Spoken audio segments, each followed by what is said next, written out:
Okay. Assalamu alaikum students. It's your English B class.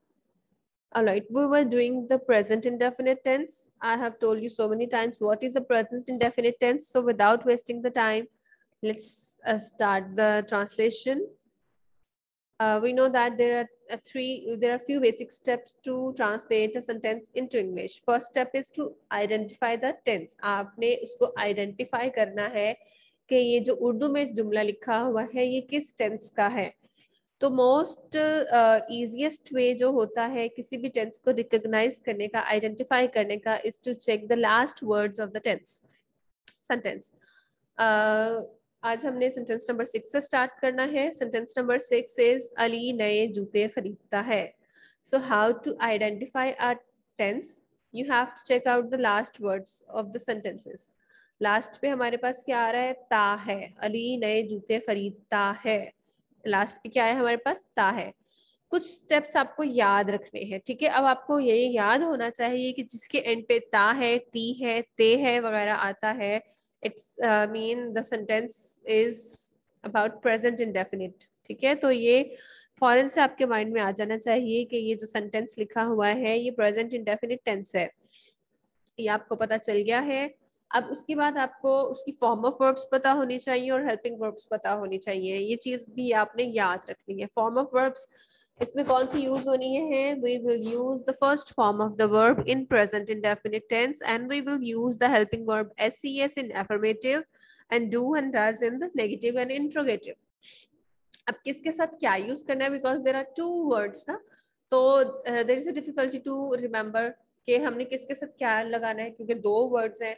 तो आपने अपने फिंगर टिप्स पे लर्न याद रखना है कि 5 सब्जेक्ट्स हैं. वो सब्जेक्ट्स हैं ही.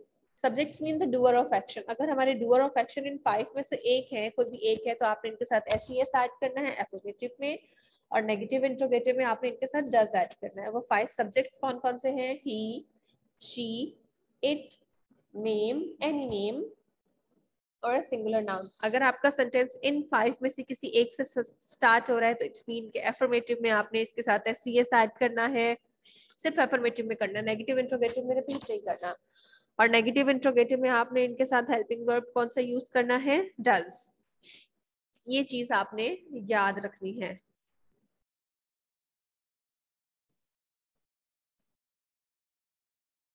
So the first step is done. Ali नए जूते खरीदता है. आइडेंटिफिकेशन हो गई है कि ये प्रेजेंट इंडेफिनिट टेंस है. उसके बाद अब आपने इसको ट्रांसलेट करना है, तो इसकी अरेंजमेंट क्या होगी? You have to write the subject first of all. सबसे पहले आपने सब्जेक्ट लिखना है. देन आपने सब्जेक्ट क्या है इसमें? Subject means the doer of action. Who is the doer of, who is doing action? Ali. So you have to write Ali at the beginning.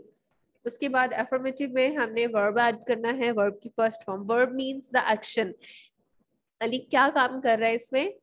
Ali खरीद रहा है. ठीक है, तो बाय.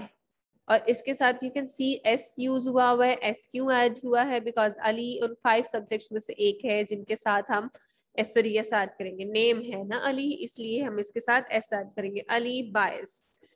वर्ब ऐड हो गया. अब जो रिमेनिंग पार्ट है, जो रिसीवर ऑफ एक्शन है, यानी कि जो खरीदने का काम है, वो क्या है? New shoes. That is the object. so you have to write the object after the subject. Ali buys new shoes. Don't forget to punctuate. Don't forget to write it with the capital letter, and don't forget to place full stop. How to make a negative one? Ali नए जूते नहीं खरीदता है. Negative में हमने क्या इसमें add करना है? डू डज में से डज ऐड करना है. और ऑब्वियसली नॉट का वर्ड तो यूज करना ही करना है क्योंकि नेगेटिव सेंटेंस है. तो हमने अच्छा डज नॉट इसमें हमने ऐड करना है, लेकिन डज नॉट हम किधर ऐड करेंगे? After the subject. अली है, अली के बाद ये सब्जेक्ट है, इसके बाद यहाँ पर हमने डज नॉट ऐड किया. ठीक है, अली डज नॉट. अब SES सिर्फ एफर्मेटिव में यूज करना है. यहाँ पे आप देखेंगे बाय बिल्कुल सिंपल लिखा हुआ है, बायज नहीं लिखा हुआ, क्योंकि नेगेटिव और इंट्रोगेटिव में SES हम यूज करते ही नहीं है, बिल्कुल ही नहीं करते. चाहे वो उन सब्जेक्ट्स में से है या नहीं है, हमने बिल्कुल यूज नहीं करना नेगेटिव और इंट्रोगेटिव में SES.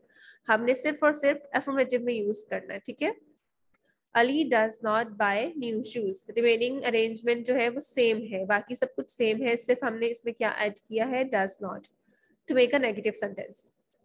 नंबर थर्ड है, क्या अली नए जूते खरीदता है।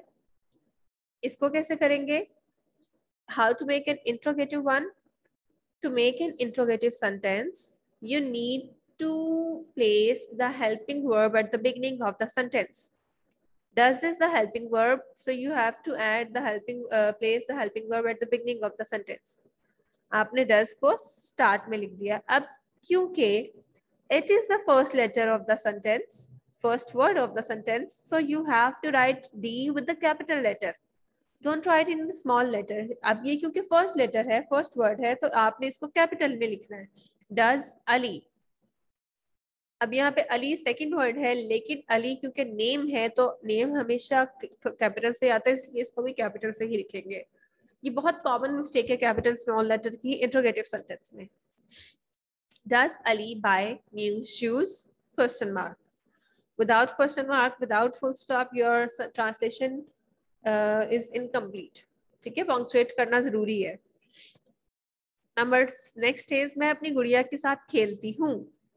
सब्जेक्ट क्या है, आई। आई उन 5 में से नहीं है, so we will add only verb. Verb क्या है, खेलना। आई प्ले, किसके साथ खेल रही हूँ, अपनी गुड़िया के साथ। I play with my doll. I play with my doll. How to make a negative one? You have to add do or does. अब वही सब्जेक्ट्स आप चेक करेंगे, आई है, आई के साथ क्या यूज होगा, do. I do not play with my doll. Do I play with my doll, क्या मैं अपनी गुड़िया के साथ खेलती हूँ, do I play with my doll. यहाँ पर एक और चीज है कि आई, ये यहाँ पे तो क्योंकि फर्स्ट लेटर था इसलिए कैपिटल लिख दिया, लेकिन in interrogative it's not a first letter. I first letter नहीं है, फर्स्ट वर्ड नहीं है, but I is capital here. What's the reason behind this, हम आई कैपिटल क्यों लिख रहे हैं, बिकॉज आई जब एज अ सब्जेक्ट यूज हो रहा है, अपने बारे में हम बात करें, आई मीन्स मैं, तो इसको हम हमेशा कैपिटल से लिखेंगे। ठीक है, कैपिटल लेटर में लिखेंगे। Do I play with my doll? Question mark. Number 8 is, चपरासी घंटी बजाता है। ता है प्रेजेंट इंडेफिनिट, चपरासी पियन, नेम, तो नेम के साथ हमने एस ऐड करना है। पियन रिंग्स, क्या रिंग कर रहा है, बजा रहा है, वो क्या बजा रहा है, घंटी। The bell, peon rings the bell. Peon rings the bell, चपरासी घंटी नहीं बजाता है। अब नेगेटिव वन में डू और डज में से क्या ऐड करेंगे, इसमें हम डज ऐड करेंगे क्योंकि नेम है। Peon does not ring the bell. How to make an interrogative, क्या चपरासी घंटी बजाता है, does peon ring the bell. Number 9 is, तुम अपनी खाला के साथ रहते हो। फर्स्ट स्टेप आइडेंटिफिकेशन, रहते हो, प्रेजेंट इंडेफिनिट टेंस, पता चल गया। बाकी सब चीजें आपको क्विकली फौरन से माइंड में आ जानी चाहिए कि फॉर्म ऑफ वर्ब क्या यूज होनी है, हेल्पिंग वर्ब क्या यूज होना है। ओके, सब्जेक्ट क्या है, you. Doer of action you. You उन 5 सब्जेक्ट्स में से नहीं है जिनके साथ एस ऐड करना है, तो यू लिव लिखेंगे, लिव्स नहीं लिखेंगे, यू लिव। वर्ब क्या है इसमें, रहना। यू लिव, किसके साथ रह रहे हो, with your aunt. You live with your aunt, तुम अपनी खाला के साथ रहते हो, you live with your aunt. तुम अपनी खाला के साथ नहीं रहते हो, नेगेटिव है, नहीं रहते हो का वर्ड यूज हुआ है, नहीं का वर्ड यूज हुआ है, it's mean it's a negative one.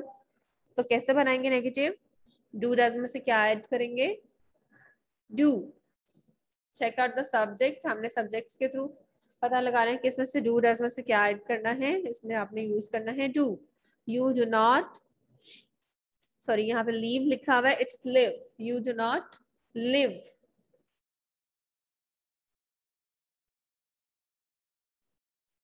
It's live. LIVE, not leave, ठीक है। Make a correction here. अगर आपके होमवर्क पे भी ये एज इट इज है तो please make a correction. You do not live with your aunt. AUNT, aunt. Number next is, क्या तुम अपनी खाला के साथ रहते हो? आपको कैसे पता चला है कि ये इंट्रोगेटिव सेंटेंस है? इसमें आपसे क्वेश्चन पूछा जा रहा है क्योंकि इसमें क्या वर्ड यूज हुआ हुआ है? क्या। यूजली क्या से स्टार्ट होने वाले सेंटेंसेस हमारे इंट्रोगेटिव सेंटेंस होते हैं, मतलब इसमें आपसे कोई क्वेश्चन किया जा रहा है। क्या तुम अपनी खाला के साथ रहते हो? Do you live with your aunt? Question mark. Next is, माहीगीर मछलियां पकड़ता है। पकड़ता है, ता है, प्रेजेंट इंडेफिनिट। सब्जेक्ट क्या है? माहीगीर मीन्स द फिशरमैन। अब फिशरमैन नेम है ना, तो अब इसके साथ हम SES ऐड करेंगे या नहीं करेंगे? इसके साथ SES ऐड करेंगे। फिश और SES हमने वर्ब के साथ ऐड करना होता है, वर्ब के साथ इसको लगाना होता है, ठीक है। सब्जेक्ट तो एज इट इज रहता है, SES जो हमने ऐड करना है, you have to add it with the verb. Verb क्या है? पकड़ना, कैच, तो हम क्या करेंगे? Catches. Fisherman catches the fish. मछलियां, यहाँ पे मछलियां हैं, प्लूरल है, लेकिन यहाँ पे फिश लिखा हुआ है, फिशेस नहीं लिखा हुआ। क्यों? के फिश का प्लूरल फिश ही होता है, फिशेस नहीं होता। कॉमन मिस्टेक है ये भी बहुत ज्यादा, इसलिए मैं बता रही हूँ। Fisherman catches the fish, plural of fish is fish, not fishes. Fisherman catches the fish. Affirmative हो गया। नेगेटिव कैसे पता चला कि नेगेटिव सेंटेंस है? क्योंकि इसमें नहीं का वर्ड यूज हुआ हुआ है।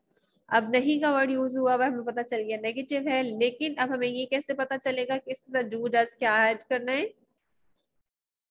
Check out the subject. Subject हमें बताएगा कि इसके साथ डू ऐड करना है, डज ऐड करना है, क्योंकि हमारे पास सिर्फ 5 सब्जेक्ट्स हैं जिनके साथ डज ऐड होता है, ठीक है। और वो 5 कौन कौन से हैं? ही, शी, इट, नेम और सिंगुलर नाउन। तो fisherman name, singular noun. Fisherman does not catch the fish. Fisherman does not catch the fish. क्या माहीगीर मछलियां पकड़ता है? Does fisherman catch the fish? Question mark. मैं सुबह सवेरे उठता हूँ। आइडेंटिफिकेशन हो गई। ता हूँ, सब्जेक्ट कौन? मैं, आई। अब यहाँ पे आई जहां पे भी आएगा, आई मीन्स मैं, तो उसको आपने कैपिटल से लिखना है, आई। अब वर्ब क्या है इसमें? उठना, वेक अप। आई के साथ हमने SES ऐड नहीं करते, जब आई यूज हो रहा हो तो वर्ब के साथ SES ऐड नहीं करना। आई वेक अप। कब वेक अप? सुबह सवेरे, early in the morning. I wake up early in the morning. मैं सुबह सवेरे नहीं उठता हूँ। I do not. आई के साथ क्या यूज करते हैं? Do not.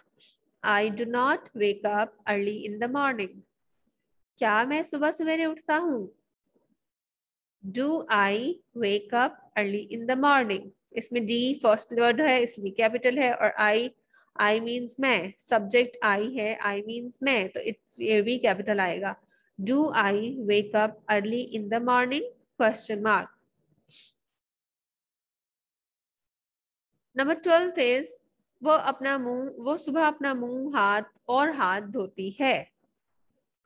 First step identification, ती है, सब्जेक्ट वो। अब यहाँ पे वो मीन्स ही और शी, इट्स अ शी, क्योंकि धोती है, धोता है नहीं लिखा हुआ, तो शी, सब्जेक्ट शी है। अब शी उन 5 सब्जेक्ट्स में से एक है जिनके साथ वर्ब, जो इनकी वजह से हमने वर्ब के साथ SES ऐड करना है, ठीक है। वर्ब क्या है इसमें? काम क्या हो रहा है? धोना। शी वॉश और she washes. She washes, ES हमने ऐड किया because of the subject is she. She washes, क्या वो धो रही है? हर फेस एंड हैंड्स कब? In the morning. She washes her face and hands in the morning. वो अब सुबह अपना मुंह और हाथ नहीं धोती है। शी डज नॉट, हमने क्या इसमें यूज करना है हेल्पिंग वर्ब डू डज में से does not. She does not wash, यहाँ पे अब वॉश ही आएगा क्योंकि नेगेटिव में और इंट्रोगेटिव दोनों में check out there is wash only, washes नहीं लिखा हुआ, बिकॉज नेगेटिव और इंट्रोगेटिव में हमने एस और एस यूज करना ही नहीं है, बिल्कुल ही नहीं करना। ठीक है, हमने सिर्फ और सिर्फ एफर्मेटिव में ही यूज करना है, इसलिए यहाँ पे आपने ये नहीं देखना कि शी है एस सी एस यूज होगा। नो, नेगेटिव और इंट्रोगेटिव में हमने बिल्कुल देखना ही नहीं है कि इसमें एस सी एस यूज हो रहा है या नहीं, हमने सिर्फ इसमें डू डस चेक करना है। एस सी एस सिर्फ और सिर्फ एफर्मेटिव में यूज करते हैं। She does not wash her face and hand in the morning, full stop. क्या वो सुबह अपना मुंह और हाथ धोती है? Does she wash her face and hands in the morning? Question mark. The next one is वो दीवार से छलांग लगाता है। Identification ता है। Subject वो means यहाँ पे the boy, क्योंकि लगाता है लिखा हुआ है। He jump और jumps, छलांग लगा रहा है, इसमें काम क्या हो रहा है? छलांग लगाने का।